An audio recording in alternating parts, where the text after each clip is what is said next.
What's going on, my people? DNK Knives. It's a knife shop on the internet. Good people, good prices. And if you purchase something from there, you can use this coupon code behind the edge 10 to get yourself 10% off. I'd be very much appreciative. And they are working on getting more inventory all the time. So check the website regularly. I would recommend that anyway. Today we're going to do a filler video just for the sake of uploading a video, just because I don't have much else to talk about. So we're going to talk about something I've been thinking about past few days, cpm-m4. We're going to try and make a case for it, or what I mean by making a case for it is, to me, it should be used a little bit more than it is. It's a fantastic steel. These are two knives I have in M4, the Spyderco Manix 2, and this custom shop, Crooked River from Benchmade, is also in cpm-m4. What is cpm-m4? It is a high-speed, high vanadium steel that has been around for a very long time, 40, 50 years. It's a very long time. So it's nothing new. It's nothing space-aged at all, but it is really, really good.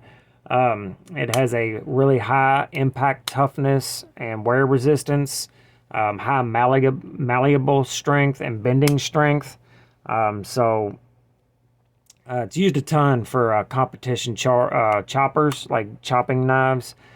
Gail Bradley uses it a lot for that particular thing. He's a custom knife maker, if you're not aware. So typically, whenever you have a high hardness, high edge retention steel, you don't get toughness. But in this case, it is quite tough. It's comparable to, as far as toughness goes, to Crewwear and PD1 and stuff like that. Maybe even a little bit better. That, I don't know that 100% for sure, but it could be. It has a high HRC without suffering terribly in that toughness as well. It could be ran up to 64, 65, maybe even a little higher.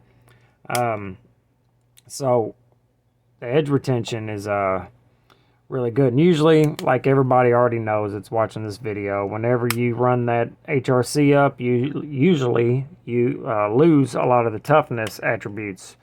But it's not really the case with M4. It's also very well priced compared to many other popular steels. So I was looking on the internet to see how much it cost. And on one website, now it's probably different at every other website, but whatever.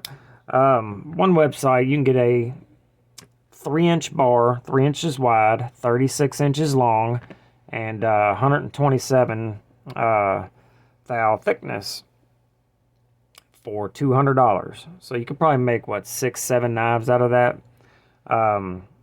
So for $200, it's not that bad.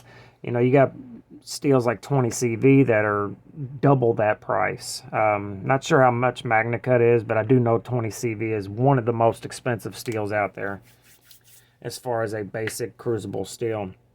This is also made by Crucible, by the way. It's an American-made steel. It is exactly the same as a Rex M4. So if you see that out there, you understand. So M2, M3, M4 been around a long time. And they're all pretty good. And obviously on that price, $200, the more you buy, the cheaper it'll get. So, companies like Spyderco and Benchmade that buy it by the metric ton, they probably get it much better prices on it. It's not stainless, as I'm sure everybody's aware, but it's not as it's not as prone to rust as bad as K390, 10V, and steels like that.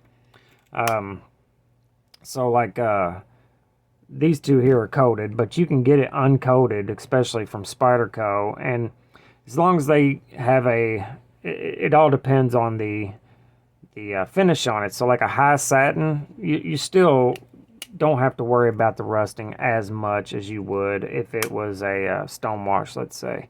It is still one that you have to worry about rusting. You just have to take care of it, but it's not just crazy about rusting at all. It will patina quite well, and it looks good. But a lot of makers, they use M4. Mostly you see it in the custom world, but I think more companies should absolutely use it because it is a ridiculously good steel for a good price. And if you're worried about rusting, just DLC it. Some companies that are using it: Spyderco, Benchmade, obviously they're on here. Tor uses a lot. Bradford, Superlative, and Pena. Those are both made by Reackon. They use it sometimes. Bark River used to use it a lot. Demko has used it in the past quite a bit. Recently, Kershaw and Hogue are using it, which is, it's cool to see, and I'm very glad to see. I have noticed that Kershaw is running it kind of low in the HRC at 61 to 62. I think they need to bump that to 63, 64, maybe even a little higher, but you know, they're going to do whatever they're going to do. Again, I think it should be used much, much more. Blade Headquarters had it edge retention at 6, and then M390 at 6.5. I 100% disagree with that. To me, and in my experience and in my usage, cpm-m4 holds an edge head and shoulders above M390 20CV 204P. And to me, it's much better than M390. The only thing M390 does better is rust proof or rust prevention. M4 is better than S90V, in my opinion. It's about the same edge retention, but just so much more tough.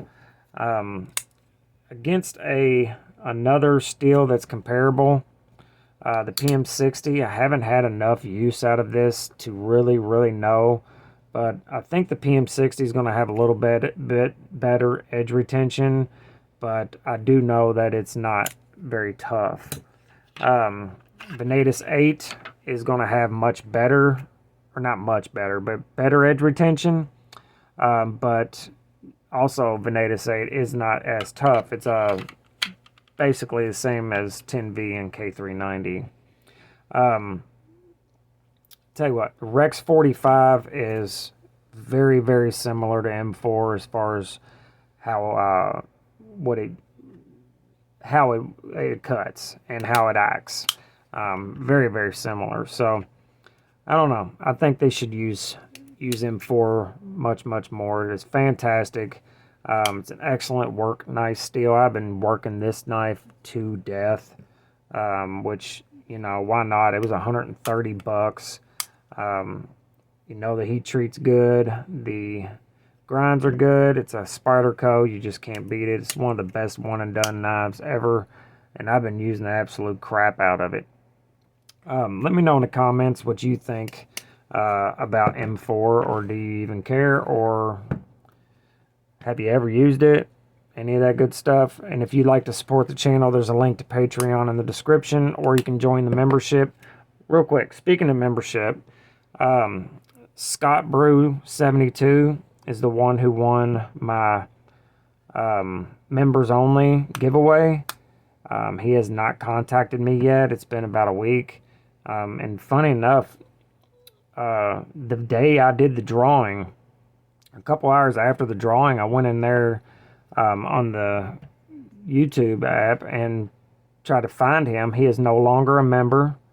He was before I did the drawing. He was the day I did the drawing. But a couple hours after, for some reason, his name disappeared off the members list, so I'm guessing he canceled. And I also went down a subscriber right at the exact same time. So I'm not sure if that was him or if that was on purpose or whatever it is, but Scott Brew 72, please contact me about your winnings, because you did win. You were a member at the time, so I want you to get your stuff, bud. All right. Make sure you good to each other, love each other, and remember life is short. So there's absolutely no reason to be a dumb cunt. Later.